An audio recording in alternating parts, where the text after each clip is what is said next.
आज मेरे लिए बहुत हर्ष का विषय है कि आज आसाम के भविष्य के लिए एक सुनहरा दिन है। लंबे समय से आसाम ने हिंसा को झेला है, पूरे नॉर्थ ईस्ट ने हिंसा को झेला है। जब से मोदी जी प्रधानमंत्री बने तब से 2014 से दिल्ली और नॉर्थ ईस्ट की दूरी कम करने के प्रयास हुए। मन खोलकर खुले हृदय से सभी के साथ बातचीत की शुरुआत हुई और उनके मार्गदर्शन में ही उग्रवाद मुक्त, हिंसा मुक्त और विवाद मुक्त नॉर्थ ईस्ट की परिकल्पना लेकर गृह मंत्रालय चलता रहा। पिछले 5 वर्षों में 9 शांति और सीमा संबंधित समझौते अलग अलग राज्यों के पूरे नॉर्थ ईस्ट में हुए हैं। इसके कारण नॉर्थ ईस्ट के एक बड़े हिस्से में शांति की स्थापना हुई है।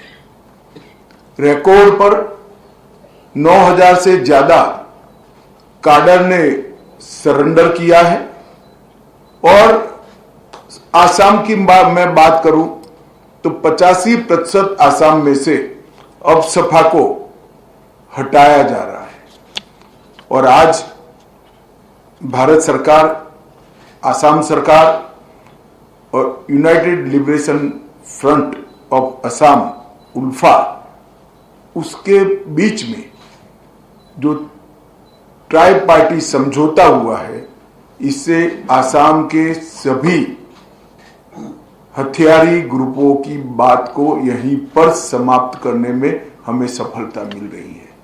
ये आसाम और नॉर्थ ईस्ट की शांति के लिए बहुत महत्वपूर्ण है।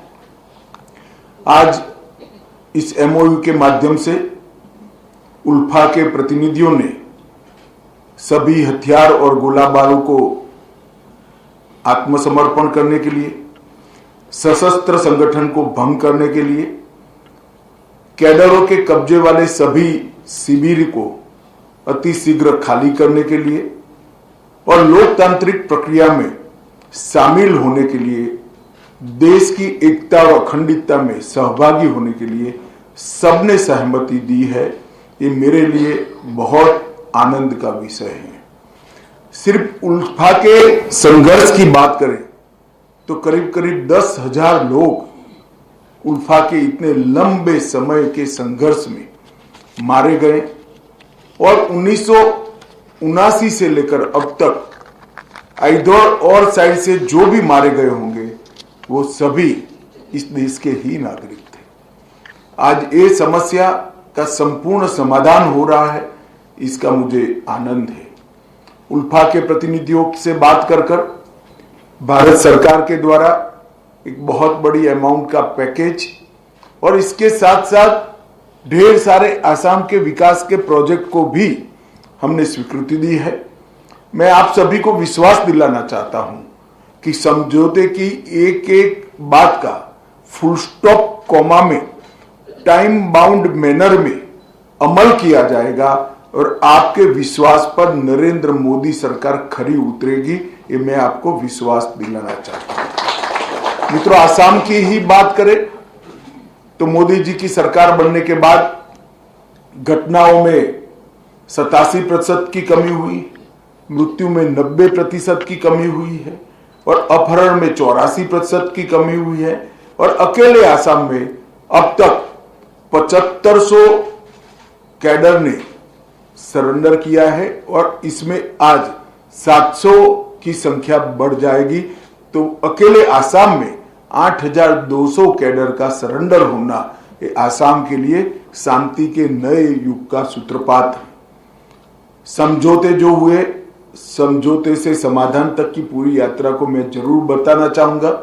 2019 में एनएलएफटी के साथ त्रिपुरा में समझौता हुआ, 2020 में ब्रू समझौता हुआ, 2020 में बोडो समझौता हुआ, 2021 में कार्बी समझौता हुआ, 2022 में आदिवासी समझौता हुआ, 2022 में आसाम मेघालय अंतर्राज्यीय सीमा का समझौता हुआ।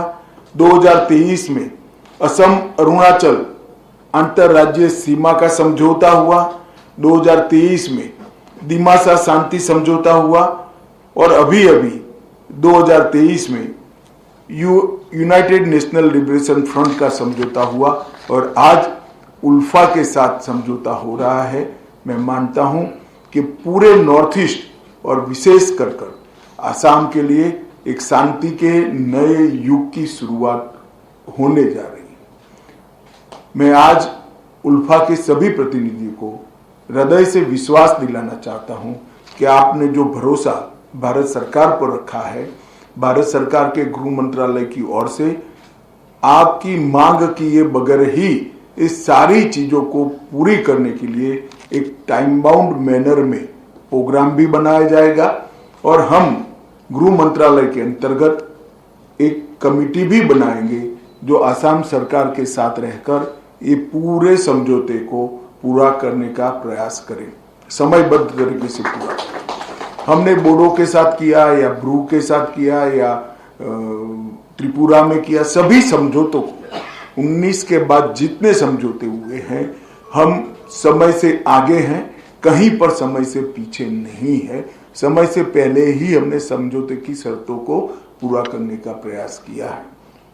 आज एक ऐतिहासिक घटना जो आकार ले रही है, उसके लिए सबसे पहले मैं देश के प्रधानमंत्री नरेंद्र मोदी जी को बहुत बहुत बधाई देना चाहता हूं, क्योंकि इनके ब्रॉडर विजन उग्रवाद मुक्त नॉर्थ ईस्ट के बगैर ये संभव नहीं था।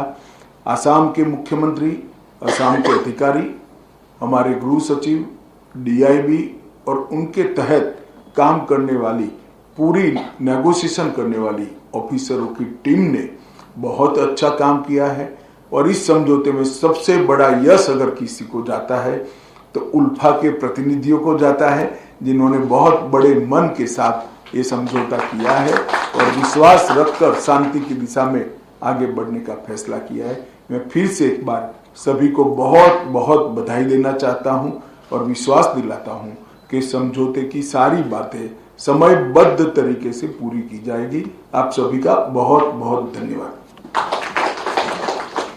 गृह मंत्री का बहुत बहुत धन्यवाद।